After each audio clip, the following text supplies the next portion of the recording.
Hello students, in this video I would like to discuss about all-pair shortest path in graphs. The all-pair shortest path algorithm is also known as Floyd-Warshall algorithm. Is used to find shortest distance between all pair of vertices from a given weighted graph. We assume that the graph is represented by a matrix with the weights of the edges.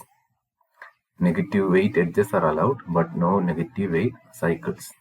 So here we are going to study an algorithm called Floyd-Warshall algorithm, which is used to find shortest path or shortest distance between every pair of vertices in a graph. So for a given graph, it will find the shortest distance between every pair of vertices. That means the distance between 1 to 4, distance between 1 to 2, similar distance between 3 to 2, 3 to 5, etc.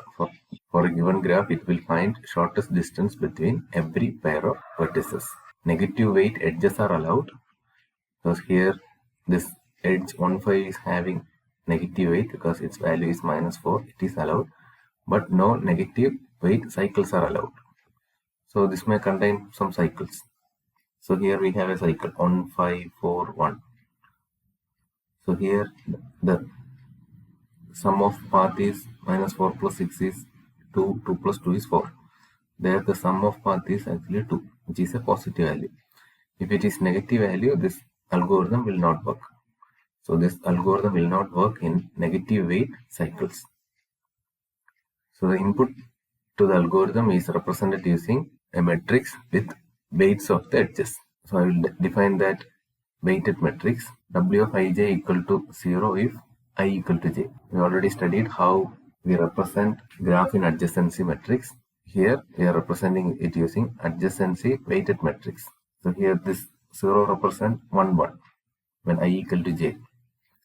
1, 1. 1 to 1 means the weight is 0. W of ij if I not equal to j and I comma j element of E. So here it is 1, 2. This 3 represent distance from 1 to 2. 1 to 2 is 3. Similarly, 1 to 3 is 8. 1 to 3 is 8. Here you look at this one, it is actually representing 2 to 1. 2 to 1 we didn't have any edge. From 2 to 1 we didn't have any edge. So it is represented using infinity. Infinity if I not equal to j, that is 1 is not equal to 2 and I comma j is not an element of edge because I comma j 2 comma 1 is not an edge. There is no edge from 2 to 1. So it is represented using infinite. So this is a definition of weighted matrix. So the input given to the Floyd-Warshall algorithm will be a weighted matrix. As a result of this algorithm, it will generate a matrix which will represent the minimum distance from any node to all other nodes in the graph. So the output of this graph is also a matrix which will contain minimum distance from any node to all other nodes in the graph. So this is Floyd-Warshall algorithm. We initialize the solution matrix same as the input graph matrix as a first step. So the output of this Floyd-Warshall algorithm is a matrix. You can call it as a solution matrix. Initially, the input graph will be the value of solution matrix.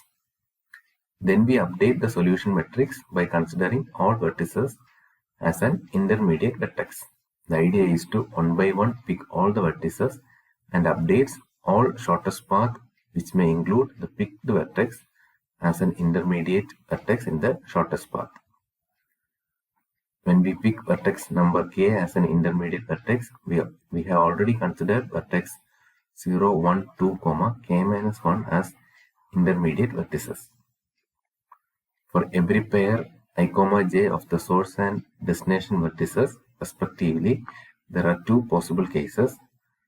K is not an intermediate vertex in the shortest path from I to j. We keep the value d of ij as it is. D of ij means distance from I to j. K is an intermediate vertex in the shortest path from I to j. We update the value of d of ij as d of ij equal to min of d of ij, comma d of ik plus d of kj. And this Floyd-Warshall algorithm follows dynamic programming approach. So it will be clear when you see the pseudocode. So you just look at this diagram. Suppose I want to find the shortest distance from I to j. Similarly, we will find shortest distance between every pair of vertices. Here I am considering only two vertices, I and j. So there may be an edge from I to j. It is not mandatory. So here vertices are numbered from 1, 2 up to n. So first what I do is I will pick the vertex 1 and I will check whether I can improve the distance from I to j by traveling via 1. So initially if there is no edge from I to j, the distance from I to j will be infinite. Then I will check is there any path from I to j through 1. So here k value will be 1. So there I will select the minimum value. Distance from I to j is in the initial matrix. It may be infinite, it may be positive value, it may be a negative value also. So I will compare that value with distance from I to 1 and distance from 1 to j. I am just checking whether I can improve the distance from I to j by traveling through 1. If this value is lesser than this d of ij, I will update the distance matrix. I will update the solution matrix. So initially I will pick 1. Then I will pick 2. I am picking 2 means I have already considered 1. So I am looking whether I can improve by including the vertex 2 also. Already 1 is considered. So in the next iteration I am considering 1 more vertex. Whether I can improve the shortest distance from I to j by including 2. By including 2, sometimes that vertex 1 may be discarded. Sometimes 1 is also included.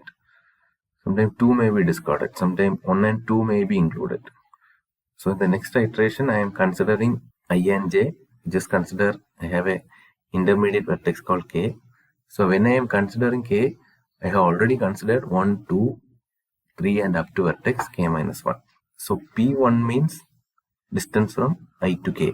We have already find the shortest path from I to k by considering vertices 1, 2 up to k minus 1. Similarly, I am finding distance from k to j. K to j means in path P2 also I have already considered the vertices 1, 2 up to k minus 1. It will be more clear when you see the example. This is the fluid partial algorithm. Only 7 steps are there. N equal to W dot rows. W means weighted matrix. Here how many rows are there? 5 rows are there. So N will be 5. I am finding the solution matrix. I am calling it as D. Initially it will be D of 0. So D of 0 will be initialized as W. So D of 0 is same as W. Here distance from 1 to 4 is infinite. Why? Because there is no directed edge from 1 to 4. So here if we look at distance from 4 to 3 is minus 5. Here 4 to 3 is minus 5. That's how we got this minus 5 value. So here if you look at this algorithm, from line number 3 to 7, we have 3 for loops which are in nested format. The k value is initialized as 1. So that means I am going to consider vertex 1 here. Then I am creating a new matrix which is called D of 1, which is a n by n matrix. It means which is a 5 by 5 matrix. Here I have 2 for loops with control variables I and j. So what we are doing is for every pair of I and j, we are performing this step. This line number 7 is the core step. For every pair of I and j, we are performing this step because I is iterating from 1 to n, j is also iterating from 1 to n. We all are familiar with this type of for loops. So it will execute the statement for every pair of I and j. Initially, k value will be 1. So here this is the D0 matrix. These 2 for loop will be executed and we just imagine the k value is 1. For k value is 1, we are constructing D of 1 matrix. Here some changes will happen to D0 matrix when it comes to D1 matrix. Those changes I have denoted in red color. So there is a change in this cell. That means there is a change in cell 4-2. This is 4th row, second column. 4-2. How this change happened? This is D of 1 matrix. D of ij, that is D of 4-2 of 1. Here k value is 1. Now we are considering vertex 1 equal to, based on this formula, min of D of 4-2 of 0, because k is 1, k minus 1 is 0, comma D of 4-1 of 0. 4-1 means I value is 4, k value is 1. That's why we have D of 4-1. First, I am finding distance from 4 to 1. Similarly, I am finding distance from 1 to 2. D of kj, k minus 1 is 0, d of 0. So these values will be taken from this previous table. So d of 0 of 4 to is infinite. Here the value is infinite. D of 4 1 of 0. 4 1 of 0 is from this matrix. 4 1 value is 2. 2 plus d of 1 2. 1 2 is 3. 2 plus 3 is 5. Minimum of infinite and 5 is 5. So I am updating this value 5. So actually d0 is the initial solution. From the initial solution we are finding the solution to the next problem. So we are actually updating this table. See, if you remember, see something similar to tabulation method what I have studied in the dynamic programming approach. So similarly, when we execute this for loops, the cell 4 5 also will get changed. Initially value of 4 5 is infinite. So this is the formula. D of 4 5 of 1. It means cell value 4 5 in D1 matrix is based on this formula. If you calculate it, you will get min of infinite comma minus 2. So this is updated. Actually this calculation is made for each and every values in the cell in the matrix, but when we calculate d of 1, there is only change happens in two cells that I denote it in red color. For every pair of ij value, this statement is executed. After that, k value becomes 2. So k value becomes 2 means I am considering one more vertex 2. I already considered 1. In addition to that, I am considering 2 also. So there the calculation will be made from d of 1 matrix. So d of 1 is already calculated. No need to calculate it again. That means already some subproblems are solved. That's why I already told you Floyd version algorithm follows dynamic programming approach. Here also for every pair of ij values, the statement will be executed. Only changes happens in these three cells. If you examine this formula carefully, you can understand how these values are calculated. Earlier it is infinite, now it is changed to 4. Here infinite is changed to 5. Here also infinite value is changed to 11. Next what happens? K value will be incremented by 1 and k value becomes 3.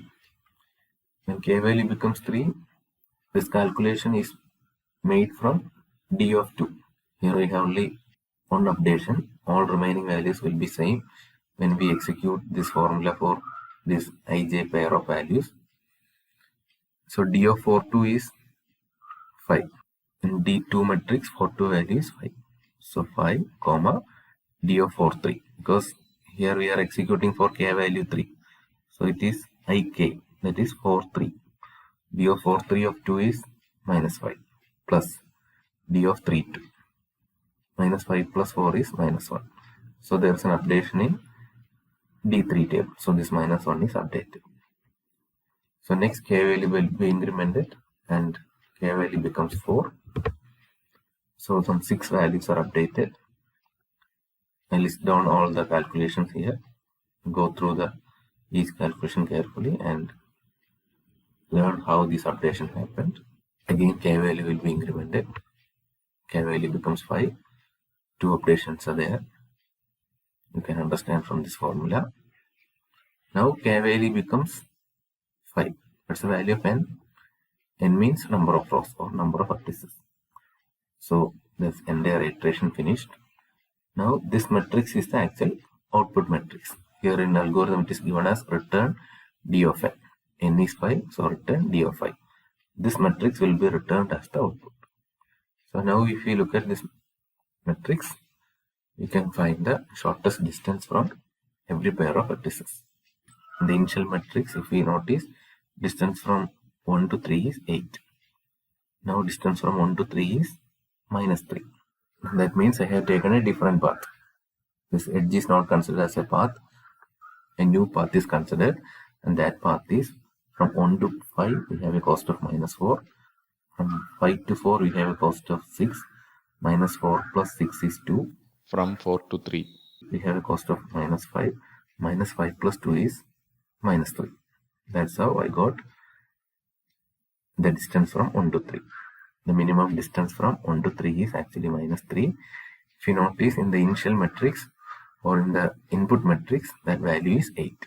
Similarly, you can look at shortest distance from other pair of vertices. Here we are not finding the shortest path from one vertex to another. Here this matrix will give only shortest distance from every pair of vertices. And there is a different algorithm to find shortest path from every pair of vertices. So in this video, we are only discussing about shortest distance from every pair of vertices. I hope you understood this video. Thank you.